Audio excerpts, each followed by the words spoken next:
Now, this is a problem in the November 2020 A-level exam given by the Cambridge International Examinations.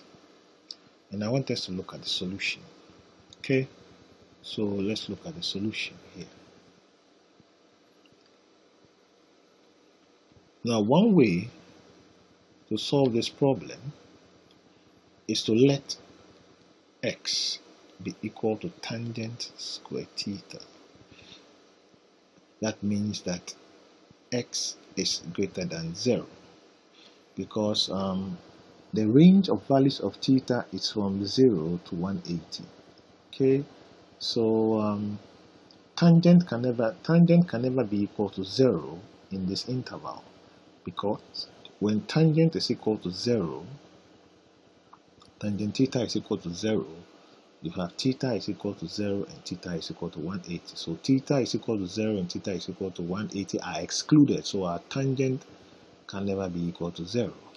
So with this substitution, we have 3x plus 1 is equal to 2 divided by x. So when we multiply both sides by x so that x cannot be equal to 0, we have 3x squared plus x is equal to 2. So we have a simple quadratic to solve. Alright, either we use factorization or we use the quadratic formula. So let me use a factorization because this is simple. We'll have 3x squared plus 3x minus 2x minus 2 is equal to 0. So if you look at the first two terms, I factorize the 3x out at x plus 1. And if I look at the last two terms, I have minus 2 into bracket x plus 1 is equal to 0. So I have x plus 1 as a common factor. I have 3x minus 2 is equal to 0. So I have x plus 1 is equal to 0, or 3x minus 2 is equal to 0. So therefore I have x is equal to minus 1, or x is equal to 2 divided by 3. Okay, so case 1. There are two values of x. So if x is equal to minus 1, is it possible? Is this possible? The answer is no. Why? Because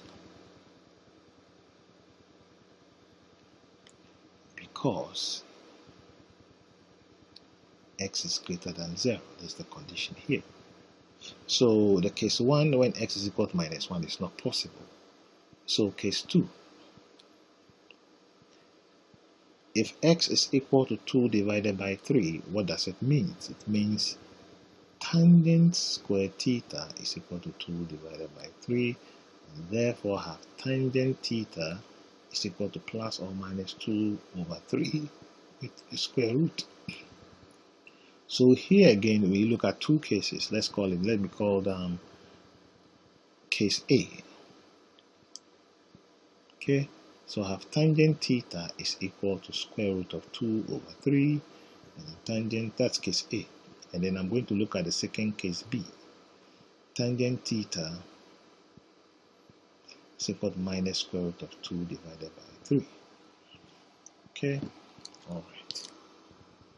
So that means that here tangent is positive. So here we find theta in the first quadrant. Okay, because of the range of values of theta we've been given, it's from 0 to 180, so we are only in the first and second quadrant. So in this case, I'll find theta. You use your calculator to have tangent inverse of square root of 2 divided by 3. Okay, to the nearest degree, I have theta is equal to 39 degrees in the first quadrant. Now, we want this tangent case B lies in the second quadrant. So this is what we have.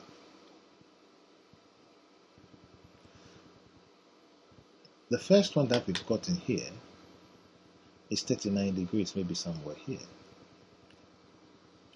This is 39 degrees.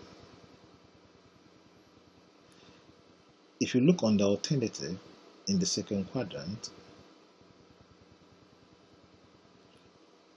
In a reflexive way, this is also 39 degrees. So the remaining angle here, that is what we are looking for. Okay, should be, so in this case, when tangent theta is equal to minus square root of 2 divided by 3, okay, theta should be equal to 180 degrees minus tangent inverse of square root of 2 divided by 3. Okay, so I'm looking for this angle here up to this way. Alright. Okay, this angle here corresponds to tangent inverse of square root of 2 over 3. Okay, so the remaining angle here should be 180 degrees minus 39 degrees. So this is 180 degrees minus 39 degrees. And what do we have? We have 141 degrees. So therefore we have two values of theta. Therefore our theta is equal to 39 degrees, 141 degrees. And then you are done. Thank you very much. If you are interested in this kind of videos, please kindly subscribe to my channel. Okay, more of this thing will be regularly soon. Thank you very much.